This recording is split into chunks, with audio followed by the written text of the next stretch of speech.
Kellyanne Conway is counselor to the President of the United States, and she finds herself at the White House almost every day.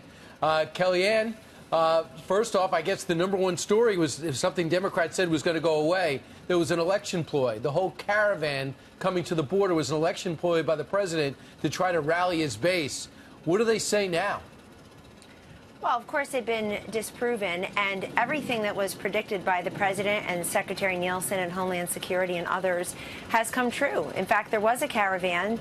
There are violent people in there. Secretary Nielsen last night released on social media an 8-point statement. I would commend everybody to go and pull it. It's chock full of information, and she makes very clear in there that she commends the Customs and Border Patrol, our DOD, and the president for going ahead and bolstering our security forces at the border. Why?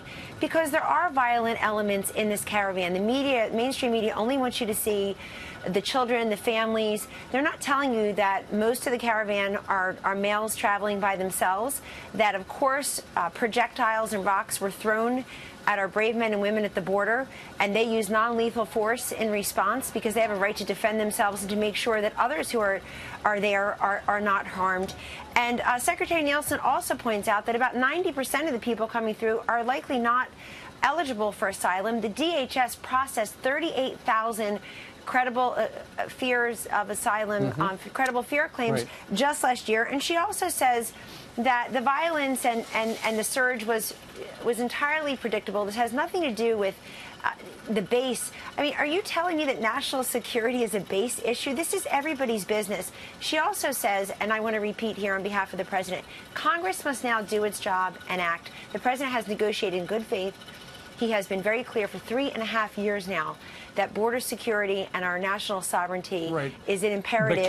And if people care about these folks, they won't just go for the optics. They would focus on opportunity. You want to care, you just take a picture of these people and use them, or you want them to get the opportunity here.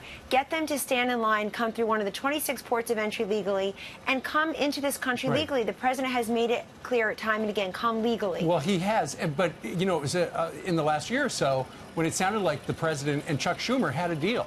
Essentially, the president was told by Chuck Schumer, okay, we're going to give you the money for your wall. You got to make a deal for the Dreamers with us. But the president said, you know, I want other stuff with it.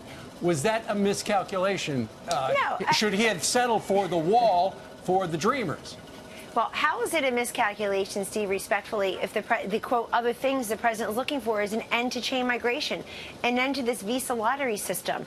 He put forth a 70-point plan to Congress October of 2017. That's 13 months ago. Then it got boiled down to those 4 points. The president, for the whole world to see in the cabinet room last January, almost 1 year ago, held forth for an hour talking about making a deal on the Dreamers.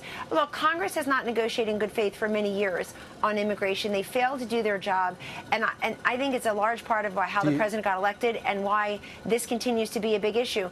But look, Kellyanne, we're not. These people would you were say also, that would the president reach out, being that we're at a crisis point now at the border, and I think both sides realize something's got to be done? Will he reach out to leadership and say, come to the Oval Office, Democrats, Republicans, and let's get something done in the lame duck session? They're always welcome in the lame duck session to reach out, and you know that. And the president works 365 days a year. Congress isn't always here, but they're welcome to come in the lame duck session. But he's made very clear where he stands on this. Because courts are misinterpreting our immigration laws, you now have a few judges making immigration law for the entire country.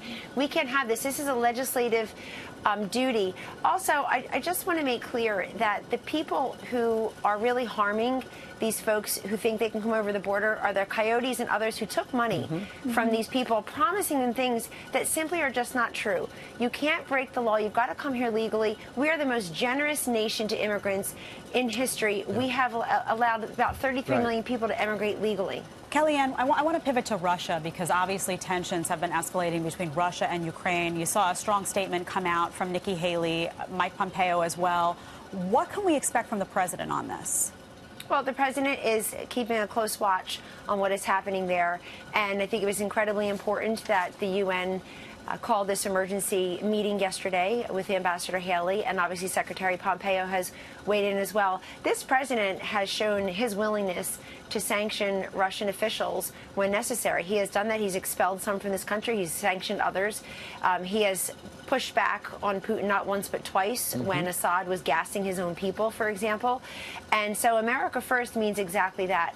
It's an ongoing situation. It's a fresh and unfolding situation, so he will continue to monitor it. Is he considering not calling off the meeting with Vladimir Putin, or has he changed the agenda if that meeting goes forward, putting this first? Well, there will be a series of bilateral meetings at the G20, and I'll allow the President, as National Security Council, to make those announcements.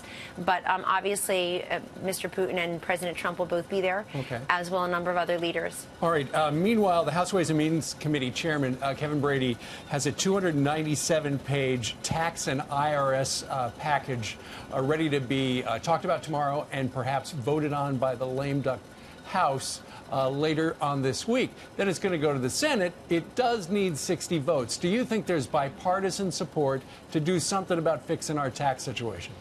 Well, there ought to be. If I were one of those Democrats who lost my Senate reelection bids and I'm in the lame duck, the one thing I should learn from my loss is that voting against the tax cut was probably very costly because it has literally produced wealth and job security, job mobility, and opportunity for the men and women in all of those states. North Dakota, Missouri, Indiana, Florida, for example, they all voted against Judge Kavanaugh, and that hurt them too.